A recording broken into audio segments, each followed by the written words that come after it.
Fala pessoal, então começamos mais uma semana de aula e de mais aprendizados. E passada a introdução da aplicação dos materiais, a definição das classes de materiais, a gente precisa entender um pouquinho melhor como os materiais são formados, ou seja, a estrutura, lá que vem do tetraedro. Estão lembrando a estrutura? Então, dependendo da estrutura do material, ou seja, dos tipos de átomos, e como esses átomos estão ligados, o material pode ser cerâmico, ou pode ser metálico, ou pode ser polímero, ou até mesmo compósito. Lembram disso? Então, para entender um pouco mais a fundo como é que os materiais são formados, é necessário entender um pouquinho de química. Mas aí vocês vão perguntar, química, professora, por quê? Por quê? Porque para entender um material, a gente tem que entender que esse material é um amontoado de átomos. Então, pensa lá, vários átomos juntos vão formar um material.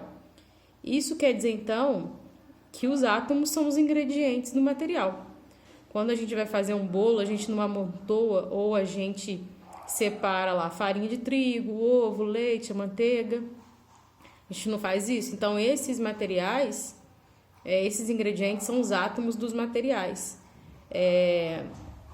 Todos os materiais têm uma receita específica e os ingredientes, ou seja, as quantidades de átomos específicos e como eles estão arranjados e ligados. Então, assim, a gente pode falar que todo o material é formado por elementos químicos e se dermos um zoom bem lá dentro do material, a gente vai ver que a menor divisão, a menor não, na verdade, uma das menores divisões desse material, uma das menores divisões desse material lá dentro dele mesmo é o átomo. Então, nessa próxima aula, na verdade, a gente vai entender um pouquinho mais o que é átomo.